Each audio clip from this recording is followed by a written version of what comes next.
Fala pessoal, sejam bem-vindos a mais uma aula da Ion School Online.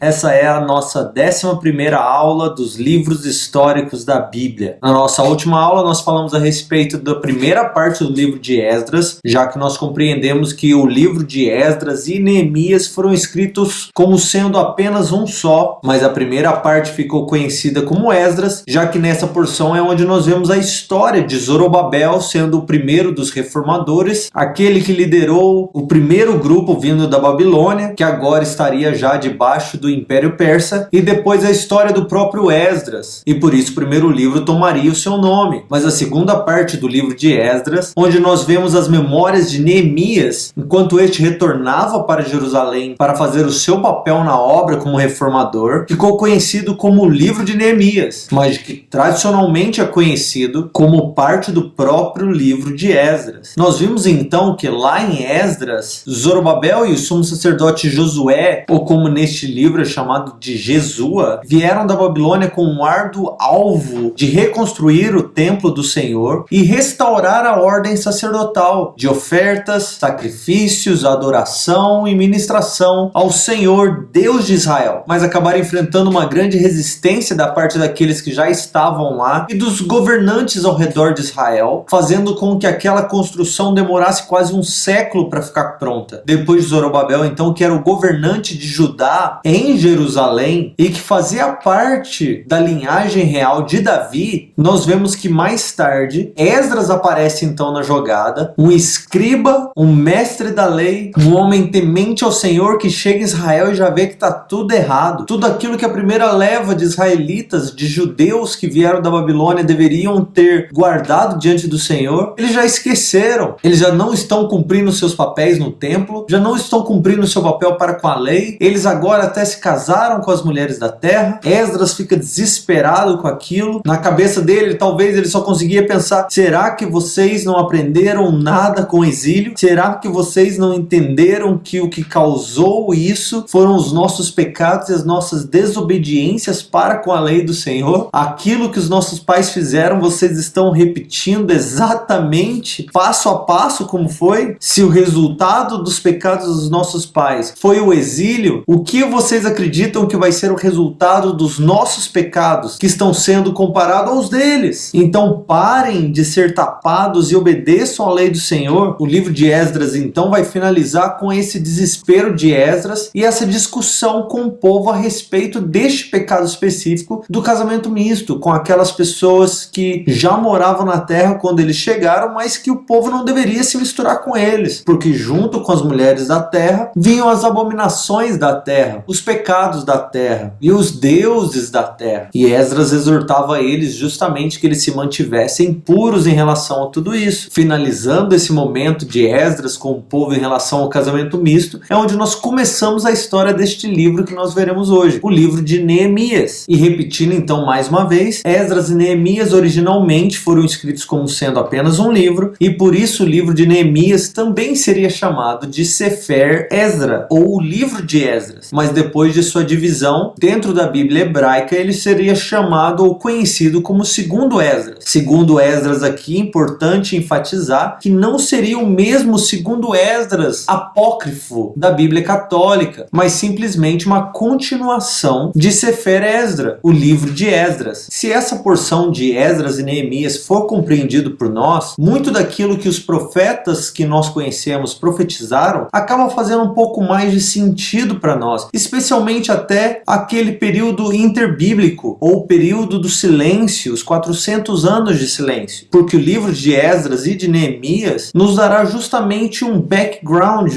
um pano de fundo para tudo aquilo que vai acontecer, e mais tarde o desenvolvimento da cultura e da vida judaica como nós vemos no Novo Testamento. Para você ter uma ideia, profetas como Ageu, Zacarias, Malaquias, até mesmo o livro de Esther aconteceram durante durante esse período de Esdras e Neemias. Então agora, compreendendo quem Zorobabel é como governador de Judá, aquele que reconstruiu o templo em Jerusalém, quando você for ler lá Zacarias, capítulo 3, onde vai falar a respeito de Zorobabel, você não vai mais se assustar com aquele nome ou pensar que diacho é isso, quem será esse tal de Zorobabel? Porque agora você sabe exatamente quem era ele. Ele era um dos 3 reformadores que veio a Jerusalém depois do exílio para restaurar a cidade, restaurar a nação e restaurar a aliança do povo para com Deus, assim como foram Esdras e também Neemias. O autor deste livro de Neemias, assim como foi de Esdras, é o próprio Esdras. Mas como este livro se trata das memórias de Neemias, do começo até o final dele, então o livro recebeu o seu nome e acaba confundindo aqueles que leem, pensando que foi Neemias quem escreveu. Mas realmente pode nos confundir se nós não tivéssemos a informação de que o livro de Neemias era um só com o livro de Esdras. Então, quando você lê a primeira informação no primeiro versículo, dizendo que este livro são as palavras de Neemias, filho de Ecalias, você poderia acreditar que Neemias estava escrevendo. Mas, na verdade, seria o próprio Esdras utilizando dos escritos, talvez, ou de algum tipo de memorial de Neemias para continuar aquilo que ele estava narrando a respeito da história da restauração de Jerusalém. Quando eu falei na aula de Esdras, nós poderíamos talvez até ter algum tipo de argumentação e discussão a respeito da autoria dessa porção do livro, pelo fato dela carregar as palavras do próprio Neemias. Mas já que é muito bem aceito, tanto na tradição hebraica quanto na tradição cristã, de que o autor deste livro também seria Esdras, nós permaneceremos com essa declaração de autoria também. A narrativa desse livro acontece em Jerusalém, em uma abrangência histórica que vai desde 445 a.C.,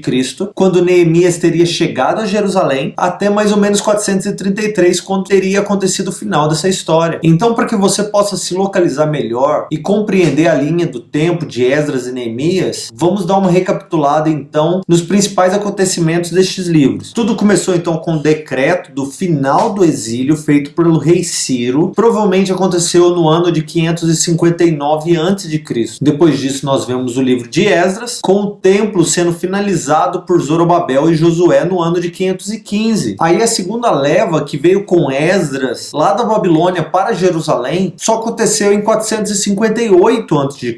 E aí no meio dessa história nós temos o rei da Pérsia, o rei Artaxerxes, que teria reinado entre 464 e 424. Então ele teria reinado no período que pega desde Esdras até Neemias depois, já que Neemias teria chegado em Jerusalém por volta de 445 ou 444. Esse rei Artaxerxes é filho do rei Assuero, o rei Xerxes, que, como eu falei antes, seria aquele rei que se casou com Esther. Então Mardoqueu, na história de Esther, e Esther, que tinha o seu nome Hadassa, moravam em Suzã, que era a capital do rei naquela época, lá no Irã. Eles moravam lá porque Mardoqueu teria sido levado no exílio pelo rei Nabucodonosor também. Seria incrível aqui para nossa história se esse rei Artaxerxes fosse, na verdade, filho de Esther, mas ele não é. Ele é filho somente do rei Assuero, provavelmente de sua primeira esposa. Este rei, então, que teria enviado Esdras com aquela carta bonita de envio missionário, e depois também teria sido ele que enviou Neemias. Tá dando para acompanhar? Espero que sim. O tema central do livro de Neemias é a continuação da história da saída do povo da Babilônia e o seu retorno para Jerusalém, a reconstrução do muro, a santificação do povo e o restabelecimento da ordem sacerdotal, que era o principal foco dos reformadores, já que eles compreendiam muito bem que teria sido a própria negação ou desleixo para com o sacerdócio, para com o ministério ao Senhor, que os levou para o cativeiro. E agora eles precisavam ter a certeza de que o povo compreendesse isso e fosse zeloso para com a lei do Senhor e para com a aliança que Deus havia feito com o povo de Israel. Em cada lugar que você procurar, você vai encontrar um versículo-chave diferente para o livro de Neemias. Mas para mim existe um versículo que chama minha atenção quando eu leio Neemias, que seria Neemias 13, do 30 ao 31, onde Neemias, no final do livro já, ele orando ao Senhor, ele diz assim: assim os purifiquei de tudo que era estrangeiro e fixei responsabilidades para os sacerdotes e para os levitas, para cada um conforme a sua função. Fixei também normas para a provisão de lenha em tempos determinados e para os primeiros frutos. Lembra-te, Senhor, de mim, mim, para o meu bem, ó Deus. E isso para mim é um bom resumo do ministério de Neemias em Jerusalém, que não estava focado somente na reconstrução do muro, mas no restabelecimento de Jerusalém como uma cidade sacerdotal, onde o povo de todo o território de Judá, assim como em todo Israel, pudessem vir para servir ao Senhor. Não simplesmente fazer comércio, não simplesmente habitar, mas que aquela cidade fosse conhecida como o lugar onde o Senhor fez habitar o seu nome. E aí também o clamor de Neemias para ser conhecido e lembrado pelo Senhor, já que nós não vemos qualquer indício de Neemias ter algum filho. O que alguns até vão sugerir é de que Neemias era um eunuco na casa do rei Artaxerxes, não somente um copeiro, porque nós vemos que ele servia na presença tanto do rei quanto da rainha, e era muitíssimo comum que aqueles que serviam dessa maneira fossem eunucos. Os eunucos aqui, se eu já não expliquei, eram homens castrados, justamente para que eles não se deitassem com a rainha. Nós não temos no livro de Neemias essa afirmação clara, mas não seria muito difícil também chegar a essa conclusão pelas tradições desse tempo. Um resumo desse livro seria de que Neemias, um hebreu que talvez tenha nascido no exílio, ou se não tendo ido para o exílio muito novo, ouviu que seu povo estava passando vergonha e aflição enquanto eles estavam reconstruindo Jerusalém, e recebeu graça da parte do Senhor para ir para Jerusalém, reconstruir o muro, reocupar a cidade e finalizar a obra de purificar o povo de Deus. O livro de Neemias, tendo 13 capítulos, nós vamos dividir o esboço em 4 partes, tendo a primeira parte indo do capítulo 1 até o capítulo 7, onde nós vamos ver a reconstrução dos muros, que teriam sido finalizados então no ano de 445 ou 444. No capítulo 1, versículo 1, nós vamos ver então que o autor vai utilizar das memórias e das palavras de Neemias para construir a sua narrativa, ou a continuação da sua história. Ele começa então contando a respeito de Neemias e como ele era uma figura importante na corte do rei da Pérsia. E aí nós vemos também como ele recebeu permissão deste rei, o rei Artaxerxes, para retornar lá para Jerusalém para construir um muro ao redor de Jerusalém, já que ele havia ouvido do seu irmão um relato de que o povo de Israel estava passando vergonha. Então Neemias desejava ir para Jerusalém para restaurar a moral do povo em Jerusalém, recuperando a segurança ao redor da cidade e fazendo o que precisava ser feito, a purificação daquele povo e daquela cidade. Do versículo 5 ao versículo 11, então, nós vamos ver a resposta de Neemias diante desse relato, quando ele ora ao Senhor e ele confessa os pecados dos seus pais, do seu povo, e ele relembra lá a lei de Moisés, de que quando o povo não obedecesse à lei do Senhor e ele os enviasse para longe, mas lá eles se arrependessem e se voltassem ao Senhor, de que o Senhor os traria de volta, e ele os traria de volta para o lugar onde escolheu para o seu nome. Ele faz então essa oração e depois ele vai para o seu serviço como copeiro do rei. No capítulo 2, então, nós vemos o rei percebendo a tristeza de Neemias e perguntando para ele o que está acontecendo, cara. Neemias fala para ele o que está acontecendo e pede para ele a autorização para voltar para Jerusalém para fazer a reconstrução. O rei pergunta para ele quanto tempo ele vai demorar, ele explica para o rei quanto tempo seria, o rei diz para ele que vai permitir. Neemias então pede para ele cartas, tanto para os governadores lá da região de Judá, quanto carta também para Asaf, o homem que cuidava da floresta real, para que ele pudesse prover toda a madeira necessária para a reconstrução das portas de Jerusalém e as portas do palácio e materiais para finalizar a obra do muro. No versículo 8 nós vamos ver que a graça e a benevolência do Senhor Deus estava sobre Neemias e foi por isso que o rei atendeu os seus pedidos. Neemias então sai de Suzã, vem lá para Jerusalém, mas quando ele chega lá, Sambalate e Tobias, que eram os caras que estavam liderando o povo naquela região, não gostaram nem um pouquinho da ideia de Neemias estar vindo para Jerusalém para tratar dos assuntos dos israelitas, porque na cabeça deles ninguém deveria cuidar dos israelitas. E já que o rei enviou alguém para cuidar dos interesses, isso para eles soava terrível, porque eles queriam ver os judeus mesmo na lama, se lascando. Neemias chegou então na cidade e no terceiro dia que eles estavam na cidade já, durante a noite ele pega alguns dos seus homens e sai escondido e vão a cavalo para poder examinar o muro da cidade, ver o que precisa fazer, como eles vão restaurar, quanto tempo eles vão precisar para restaurar aquilo. Só que ele não havia contado ainda para ninguém o que ele estava fazendo em Jerusalém. Nem os líderes do povo, nem os sacerdotes, levitas, ninguém sabia o que Neemias estava fazendo lá. No outro dia, então, ele abre para os líderes do povo e a galera se alegra. Eles se animam e falam, vamos trabalhar então, vamos construir esse muro. Quando os haters lá, o Sanbalate, Tobias, Gesem, ouvem falar que eles estão planejando em restaurar o muro, eles começam a zombar deles de novo. Falam, vocês estão loucos? O que vocês estão fazendo? Vocês vão reconstruir o muro pra quê? Vocês estão planejando uma rebelião contra o rei? É isso? Vão fortificar a cidade, entrar nela, se fechar nela e falar assim, nós estamos seguros, não queremos mais o rei. Mas no versículo 20 nós vamos ver que Neemias está bem seguro. Ele não está nem ligando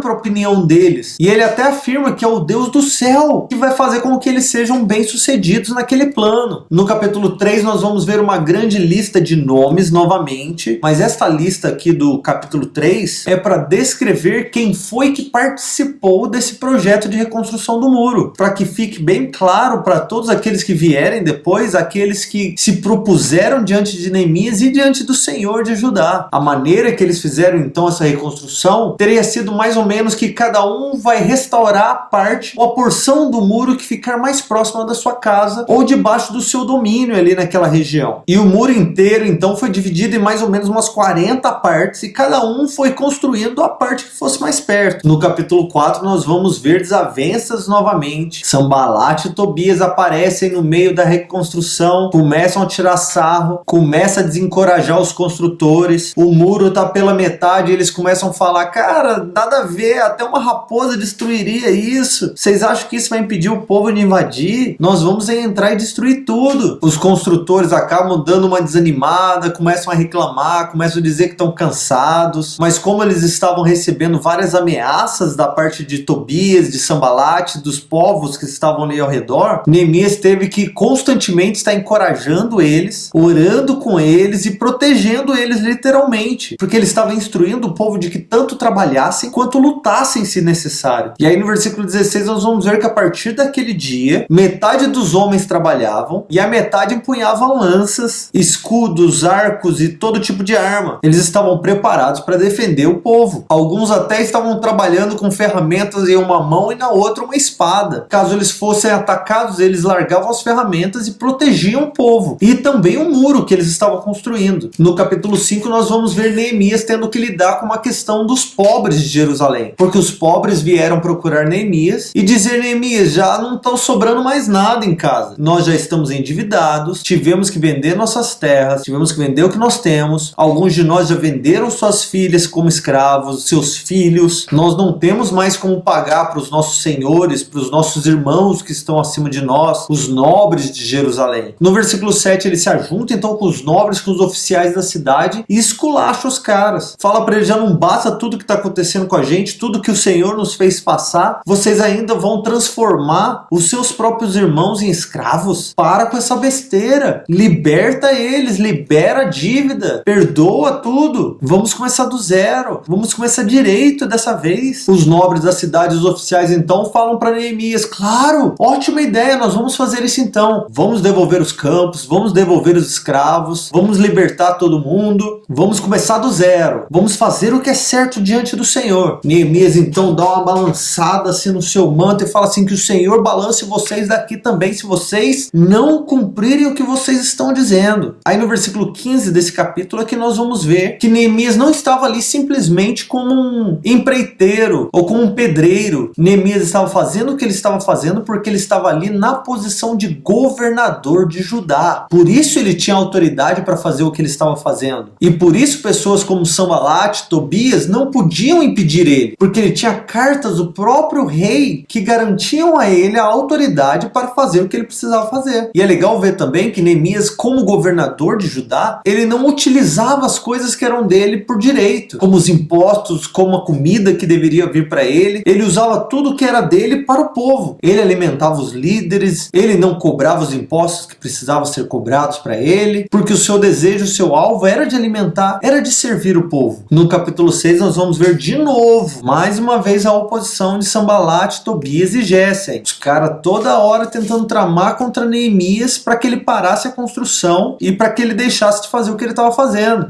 Então eles começaram a mandar carta para Neemias, Neemias, vem me encontrar na cidade e tal pra gente trocar uma ideia. Neemias, eu tô aqui na função, o que você tá querendo me tirar, velho? Sai fora. Não, Neemias, vem nos encontrar, a gente tem uma novidade. Eu tô construindo um muro, eu não vou parar o que eu tô fazendo para encontrar vocês. Aí nisso eles mandam um mensageiro importante importante para ele com uma carta aberta dizendo o seguinte: Neemias, os povos ao redor estão dizendo que você está armando uma rebelião contra o rei, que você levantou profetas na cidade e eles estão a ponto de te ungir rei de Israel, rei de Judá e Jerusalém. O rei vai vir atrás de você, hein? Neemias manda mensagem de volta: sai fora, cara, para de mentira, isso tudo é invenção sua. Você acha que eu caio nessas ciladas bestas? Deixa eu continuar a obra. No versículo 10 ele vai visitar Semaías, um cara que estava num tipo de prisão domiciliar. Não fica tão claro se ele é um profeta ou o que ele é, mas ele manda um recado para Neemias: Neemias, vamos encontrar à noite, escondido, dentro do templo, com as portas fechadas. Neemias ouve aquilo e fala: como assim? Isso não faz sentido algum. Por que eu fugiria do povo? Por que eu fugiria da morte escondendo dentro do templo? Isso seria pecado. Eu não vou fazer uma coisa dessa. Ele entende ali naquele momento também que aquilo era outra cilada de Sanbalat e Tobias, e de que o Senhor não estava falando por meio de Semaías nada. No versículo 15, então, nós vemos que no dia 2 de outubro, 52 dias depois de ter começado a construção, o muro ao redor de Jerusalém ficou pronto. Os inimigos de Neemias, os inimigos de Jerusalém continuaram aflitos, morrendo de medo agora porque o muro estava fechado, mas mesmo assim eles continuaram enviando cartas para Neemias, ameaçando, desencorajando e causando confusão no meio de Jerusalém. No capítulo 7, Neemias nomeia a guarda das portas e também levanta os músicos e cantores, seguindo a ordem de Davi, para que eles permanecessem na casa do Senhor, ministrando a Deus. Neemias aqui também nomeia Anani, seu irmão, como governador de Jerusalém, e Ananias como comandante da fortaleza. Ele vai dar ordens aqui para que o povo feche as portas quando o sol se pôr, fique fechada a noite toda, até quando o sol já estiver alto, provavelmente perto do meio-dia, simplesmente por uma questão de segurança, para que o povo criasse a cultura de que aquela é uma cidade segura. O restante do capítulo 7 é Neemias diante dos nobres e dos oficiais da cidade, que ele chamou para que ele pudesse registrar a genealogia daquelas pessoas que estavam ali em Jerusalém. Só que ele havia encontrado a genealogia que levantaram durante o tempo de Zorobabel. Aqui então ele vai aproveitar e ler essa genealogia, palavra por palavra, daquilo que já havia sido declarado no capítulo 2 de Esdras. Alguns vão dizer que isso é prova de que Esdras não teria escrito esse livro, mas o que na verdade isso nos mostra é que Esdras, como autor desse livro, estava tentando ser fiel a tudo aquilo que Neemias teria escrito em suas memórias. Ele vai citar aqui então aqueles quase 50 mil pessoas que faziam parte da primeira leva que vieram para Jerusalém. A nossa próxima porção do esboço vai do capítulo 8 ao capítulo 10, com a renovação da aliança com o Senhor. O muro já está pronto, o foco agora passa para o povo do Senhor, como eles devem viver naquela cidade. O muro havia sido finalizado então no dia 2 de outubro, aí no dia 8 de outubro é isso que acontece. O povo se une como um só homem, procuram Esdras, que é o escriba e o mestre da lei, o cara que manja dos paranauê de Moisés, pedem a ele que ele trouxesse a lei, constroem uma plataforma e dizem para ele: leia pra gente e nos ensine a lei do Senhor. Esdras então sobe naquela plataforma diante de todo o povo. Assim que ele abre o livro do Senhor, o povo fica de pé e ele começa a ler. Esdras então bendiz o nome do Senhor, o povo começa a adorar a Deus com as mãos levantadas, depois se prostram ao chão e começam a adorar ao Senhor com o rosto em terra. E ali naquele dia tanto Esdras quanto os levitas, os sacerdotes, explicaram ao povo palavra por palavra da lei. Cada lei era detalhadamente explicada por eles. Enquanto isso acontecia, o povo começou a chorar, porque eles estavam reconhecendo as suas falhas, reconhecendo que eles realmente pecaram diante do Senhor. Esdras e Neemias então veem essa situação, se levantam diante do povo e dizem: não lamentem, não chorem, porque este é um dia consagrado ao Senhor. Vão para suas casas, vão comer, vão beber do que tem de melhor, porque nós estamos vivendo um dia de festa. Se você tem o que comer, coma e aproveite, divida com aqueles que não têm. No versículo 13 nós vamos ver que no dia seguinte eles começaram a celebrar uma grande festa do tabernáculo, porque durante a leitura da lei eles descobriram que o Senhor justamente teria pedido, ou na verdade ordenado, que o povo celebrasse essa festa dos tabernáculos, morasse em tenda por 7 dias, para celebrar a memória dos seus antepassados que moraram no deserto. Isso deveria acontecer justamente no 7º um mês, segundo o calendário judaico, que para nós seria mais ou menos ali outubro. Eles foram então construindo suas casas feitas de galhos de árvores e tudo mais, e celebraram essa festa por 7 dias em Jerusalém. Acha que eles reclamaram? Que nada, eles celebraram, festejaram e se alegraram diante do Senhor naqueles 7 dias. E a cada dia dessa festa, Esdras lia a lei do Senhor constantemente. E aí por 7 dias eles celebraram, no 8º dia eles fizeram uma assembleia solene. Aí depois do capítulo 9, nós vamos ver que no dia 31 de outubro, algumas semanas depois dessa festa dos tabernáculos, o povo se reuniu novamente para um tempo de confissão comunitária, jejum, vestido de pano de saco, colocando terra sobre as suas cabeças, realmente se humilhando diante do Senhor. Eles entenderam, era necessário que eles fizessem aliança novamente com o Senhor, que o Senhor viesse sobre eles com graça. Então Esdras e os sacerdotes então leram a lei do Senhor por 3 horas. Depois que eles liam, o povo confessava diante do Senhor os seus pecados, relembrando tudo aquilo que seus pais fizeram contra a lei do Senhor. E depois então eles liam mais 3 horas a lei do Senhor, e depois eles passavam novamente a confessar diante de Deus tudo aquilo que eles ouviram e que eles sabiam que eles mesmos haviam feito de errado e os seus pais haviam feito de errado. E aí nesse capítulo, do versículo 5 até o final do capítulo, nós vemos o que, em minha opinião, é o melhor resumo a respeito da história de Israel para com Deus, desde Gênesis até aqui Neemias, já que Neemias é a última narrativa canônica do Antigo Testamento. Mesmo que em nossa Bíblia nós temos lá Malaquias, Malaquias aconteceu antes do tempo de Neemias e não depois. Ele vai falar desde a criação do mundo, então, como o Senhor escolheu Abraão, tudo que o Senhor fez, tudo que o povo fez para com Deus, as misericórdias do Senhor, a rebeldia do povo, o amor de Deus e sua aliança, a rebelião do povo, a lei do Senhor, a rebeldia, o exílio, e vai contar um resumo completo de como eles foram parar ali naquele momento da história. Aí antes mesmo desse capítulo finalizar, lá no versículo 38, o povo vai responder: diante disso tudo, ou em vista disso tudo que nós entendemos que aconteceu durante a história,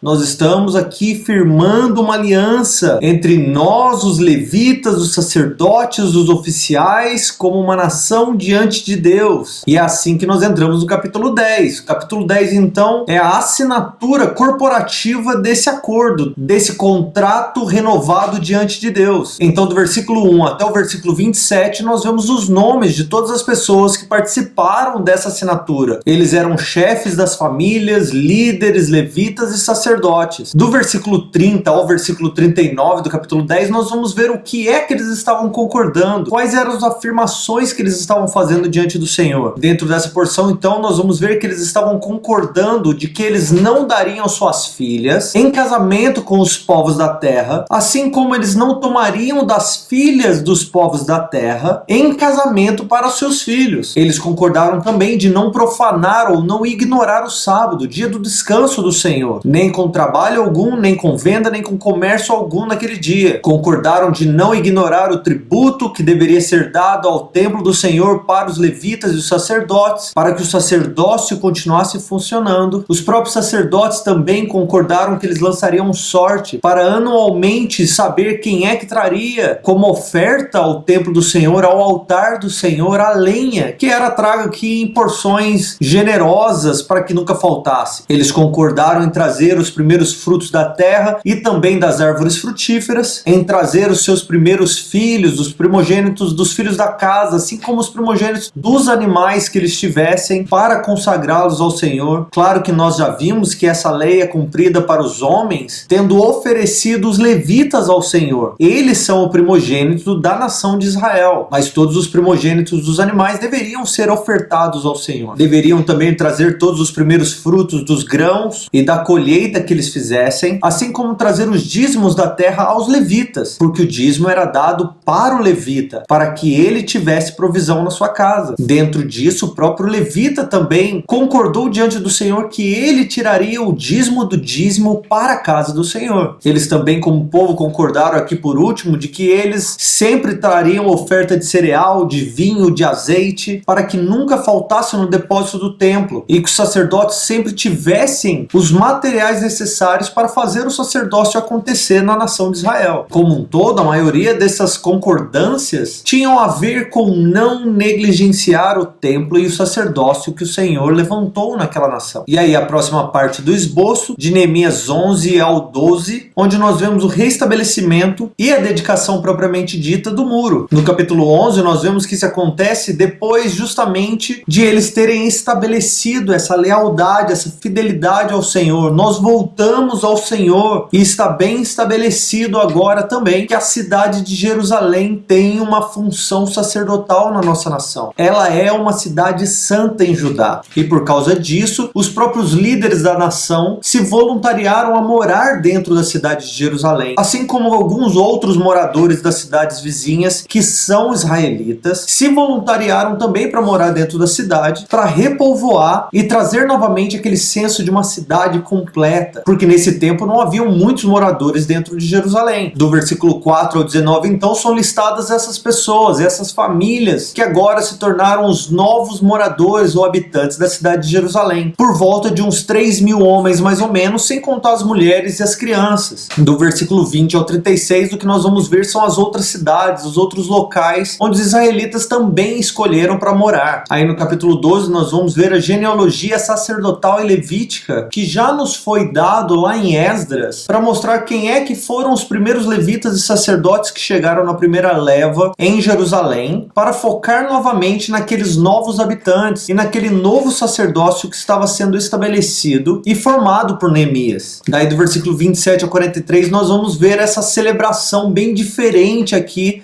da consagração dos muros de Jerusalém. Eles mandaram mensageiros para todas as cidades onde os israelitas estavam, convocando todos os levitas, todos os sacerdotes para voltarem e se ajuntarem em Jerusalém novamente e trouxessem consigo todos os seus instrumentos, os seus símbolos, alaúdes, harpas, gaitas, tamborins, frango de borracha que faz aquele barulhinho, tudo que eles tivessem eles deveriam trazer, porque eles iriam celebrar ao Senhor com ações de graça e muita festa. No versículo 30 nós vamos ver que houve uma purificação então dos levitas, dos sacerdotes, do povo, das portas e dos muros. Tudo foi purificado, santificado e consagrado ao Senhor. Depois disso que Neemias fez, ele dividiu toda a liderança das famílias de Judá, dos sacerdotes, dos levitas em dois. E aí metade desse grupo então subiu no muro e foi para a direita, sendo liderado pelo próprio escriba Esdras, e a outra metade subiu no muro e foi para a esquerda, sendo liderado por Neemias. Em cima do muro então eles formaram esses dois grandes corais que começaram a cantar e a entoar cânticos de ações de graça ao Senhor, voltados para Jerusalém, em um tipo de canto antifonal, canto responsivo. O coral de cá cantava algumas frases e o coral de cá respondia, e eles cantavam todos juntos e eles celebravam ao Senhor em cima do muro. Enquanto isso, na cidade toda havia uma festa, uma celebração, porque a cidade estava sendo novamente fixada como a cidade do Deus vivo, o Monte Santo de Deus. E mais uma vez aqui no versículo 45 nós vamos ver que eles estavam celebrando e se alegrando porque eles estavam fazendo tudo de acordo com os preceitos de Davi, que o Senhor deu a Davi novamente, de terem músicos, cantores, levitas e sacerdotes ministrando ao Senhor, não tristes, emburrados, mas celebrando ao Senhor com alegria. E aí a nossa última parte do esboço, o último capítulo do livro, Neemias 13, onde nós vemos a conclusão da história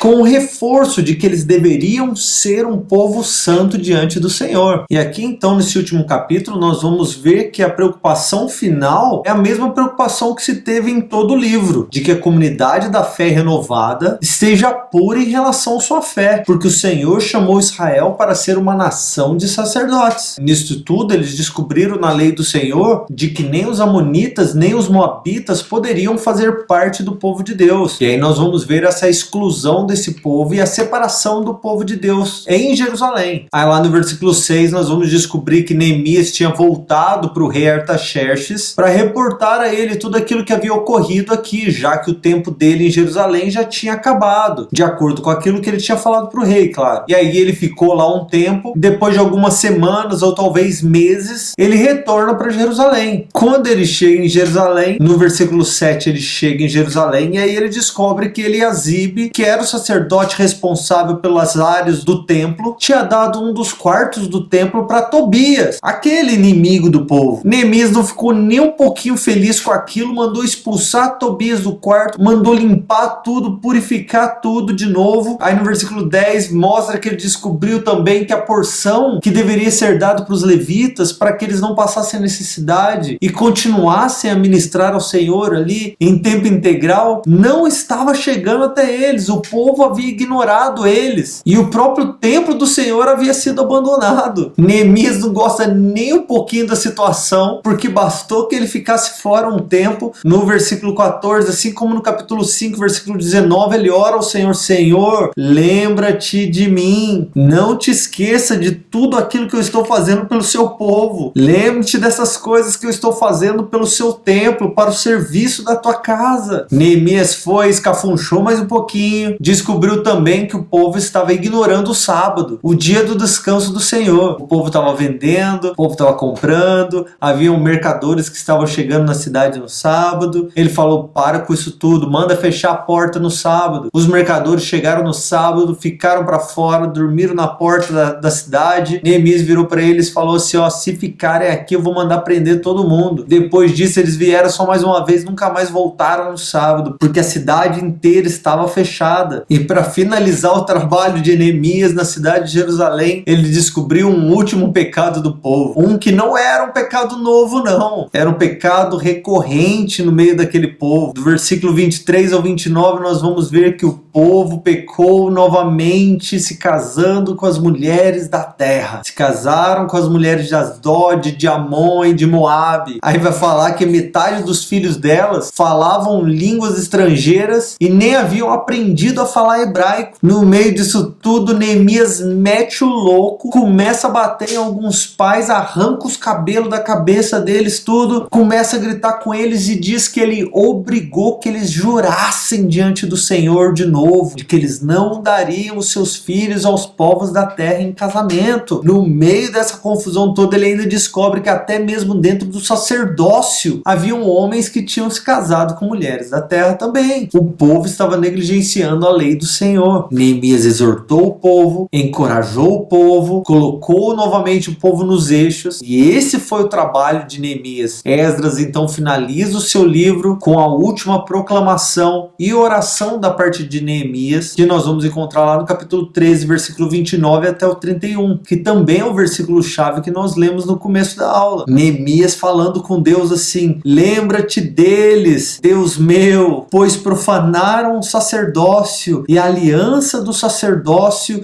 e dos levitas. Assim os purifiquei de tudo que era estrangeiro e fixei responsabilidades para os sacerdotes e para os levitas, para cada um conforme a sua função. Fixei também normas para a provisão da lenha em tempos determinados e para os primeiros frutos. Ó Senhor, lembra-te de mim para o meu bem, ó Deus. E é assim que o livro de Neemias finaliza, nos fazendo entender que o Senhor cumpriu a sua palavra trazendo o povo de volta a Jerusalém, mas de que no meio daqueles que são chamados pelo nome do Senhor, haviam aqueles que o amavam e aqueles que o ignoravam, aqueles que ouviam a lei do Senhor e aqueles que praticavam a lei do Senhor. Ao finalizar essa era canônica do Antigo Testamento, é importante compreender que a mão do Senhor estava sempre sobre os israelitas e de que as promessas que ele fez para Abraão, para Moisés, para Davi ou para o seu povo através dos profetas sempre se cumpriram e sempre se cumprirão, e de que pela graça do Senhor nos é dado a responsabilidade de buscar fazer a vontade de Deus e cumprir os seus mandamentos e estatutos que nos foram dados para viver. E ainda hoje, para os nossos dias, nos é dado essa mesma exortação pelo próprio Jesus em João 14, versículo 21, que diz que aqueles que têm seus mandamentos e os obedece, este é aquele que o ama, e aquele que o ama será amado pelo Pai, e o próprio Cristo o amará e se manifestará a ele. Nós, como cristãos, tendo sido tragos para a mesma promessa e aliança de Deus com o seu povo, somos chamados à obediência e precisamos compreender que a desobediência, ainda que a salvação tenha sido por meio da graça, sempre nos trará consequências, e essas consequências são atos divinos para nos levar ao arrependimento e nos fazer lembrar que a nossa porção vem da parte do Senhor